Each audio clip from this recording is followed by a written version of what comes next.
Namo Buddhaya, the large Sutra on Perfect Wisdom, the Satasahasrika Prajnaparamita Sūtram, Chapter 8, ЩРЕНИКA, the Wanderer. How the irreversible Bodhisattva views things. The object, aspect, and distinction for medium heat. Subhuti.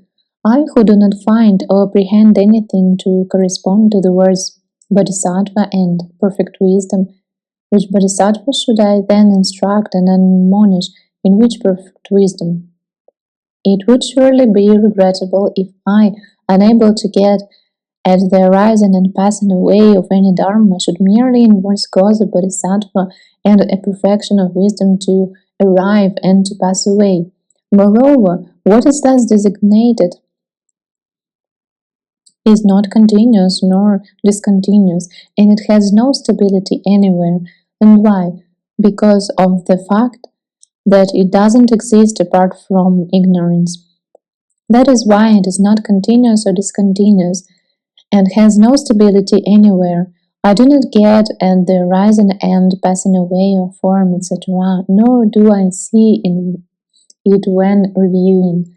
And so for the other dharmas up to the suchness of all dharmas.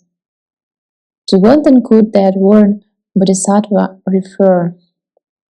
And what is that designated as not continuous and discontinuous? It has no stability anywhere, because apart from the ignorance it doesn't exist. The object, aspect, and distinction for strong heat. Moreover, the reality corresponding to bodhisattva, taken as a conventional term for a dharma, as a concept of a dharma, cannot be expressed by anything from form to the Buddha dharmas. Reality corresponding to a dream cannot be expressed by anything.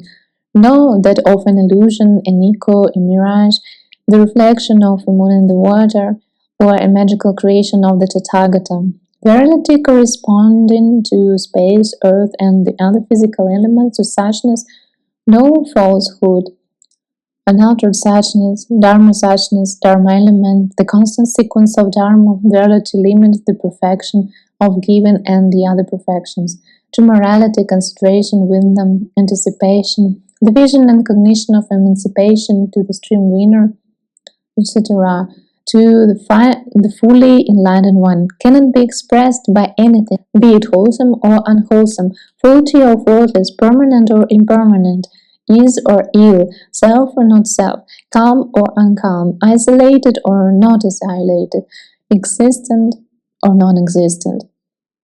For this reason, I say that it would surely be regrettable if I, unable either to apprehend or review the arising and passing away of any Dharma, would bring about only the designation of something of Bodhisattva and perfect wisdom. Moreover, that designation is not continuous or discontinuous, and it has no stability anywhere. And why? Because of the fact that it has no existence apart from ignorance.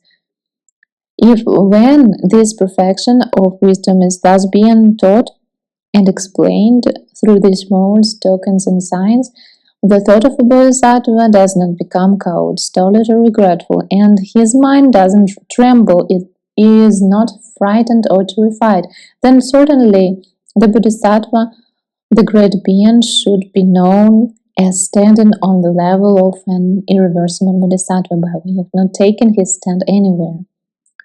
The object, aspect, and distinction for low summits. Perfect wisdom opposed to formative influences. Moreover, Bodhisattva who causes in perfect wisdom should not stand in form, etc., in decay and death. And why? Because form is empty of form. What is the emptiness of form? That is not form. Nor is emptiness other than form. The very form is emptiness, and the very emptiness is form. And so, for the others contest by this method, a Bodhisattva who causes in perfect wisdom should not stand in form, etc., to consciousness. And the same method should be applied to the other dharmas, from the eye to the 6 perfections and the 18 Buddha dharmas.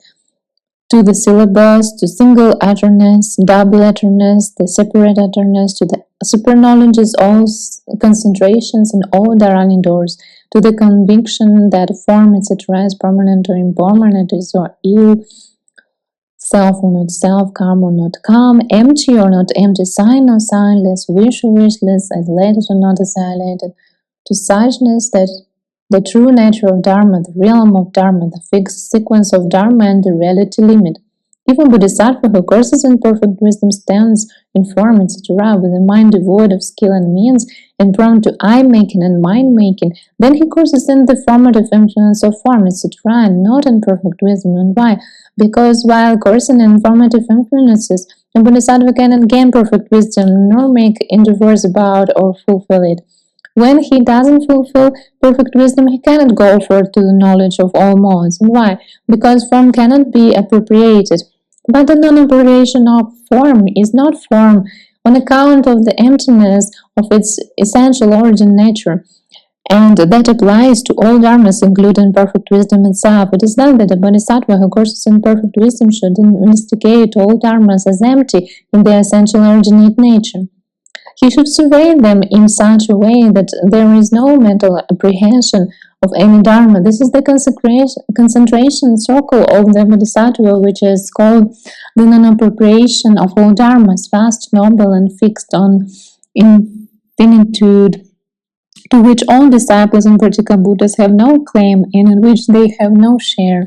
Dwelling in this concentration circle, a bodhisattva will go forth to the knowledge of all modes, but also that knowledge of all modes cannot be appropriated on account of the emptiness of the subject and all the other kinds of emptiness.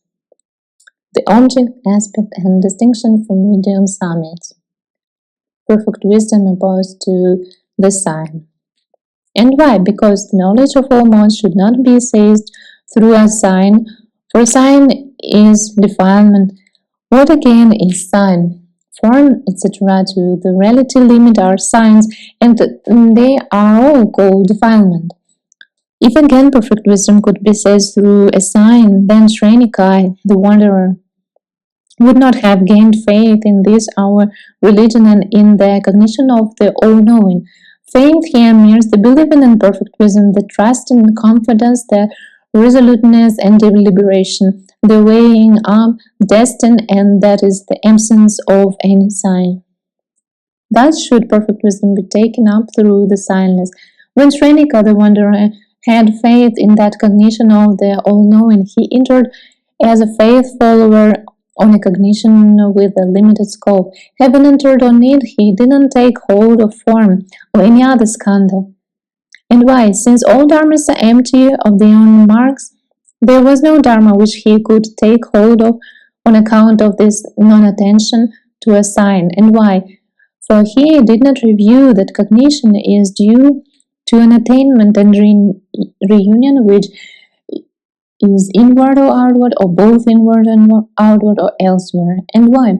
For he did not review the dharma which he could have known wisely, or by which he could have known wisely. And why?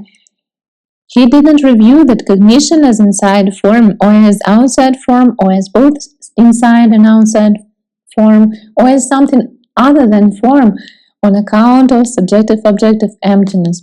According to this scripture passage, ŠRENIKA the wanderer, after he had resolutely believed in the cognition of the all-knowing, entered as a faith follower on a cognition with a limited scope, and then made the true dharmic nature of the cognition of all-knowing into his standard by way of his non-apprehension of all dharmas. Putting his trust in this faith, he took hold of no dharma whatsoever on account of his non-attention to all signs. He also apprehended no dharma which he might take hold of, or which he might set free, on account of the fact that no dharma can be appropriated or abandoned. He did not even care about nirvana. And why? The non-appropriation and the non-abandonment of all dharmas, that is perfect wisdom. This is also of a bodhisattva, the perfection of wisdom, which has gone to a beyond, which is not beyond. That he doesn't take hold of form, and that the other skandhas, because no dharma has been appropriated. nor does he enter final nirvana permanently before he has fulfilled the vows, etc. To the powers of a Tathagata, the 4 grounds of self-confidence, the 4 analytical knowledges, and the 18 special Buddha Dharmas. And why? Because all dharmas, including the Buddha dharmas, are no dharmas. In fact, they are neither dharmas nor no dharmas. This is the perfection of wisdom of a bodhisattva who has not appropriated any dharma whatsoever. Object, aspect, and distinction of higher summits. Perfect wisdom opposed to what exists. Moreover, a bodhisattva who courses in perfect wisdom should investigate that this perfection of wisdom is and whose, how, and whereby it is. If again a bodhisattva who courses in perfect wisdom meditates on perfect wisdom as a dharma which doesn't exist and which cannot be apprehended, then he courses in perfect wisdom. Shariputra. Which are the dharmas that do not exist and that cannot be apprehended? Subhuti. The perfection of wisdom and the other perfections, the emptiness, skandha, sadness, etc., on account of the 18 kinds of emptiness. And if the thought of a bodhisattva who courses in perfect wisdom and investigates and meditates in such a way doesn't become coward or stolid, doesn't tremble, is not frightened or terrified, then the bodhisattva should be known as not lacking in perfect wisdom. Object, aspect, and distinction for weak passions, the bodhisattva, wisdom, and enlightenment. Shariputra. For what reason should the bodhisattva be known as not lacking in perfect wisdom? Subhuti. Form, etc. is lacking in the own being of form, etc. Shariputra. What then is the own being of form, etc.? Subhuti. Non-positively is the own being of form, etc. By this method, one should know that form, etc. is lacking in the own being of form, etc. Moreover, form, etc. doesn't possess the mark of form, etc. The mark doesn't possess the own being of a mark, and the own being doesn't possess the mark of being own being. Shariputra. A bodhisattva who trains in this will go forth for the knowledge of all modes. Object, aspect, and distinction for medium passions.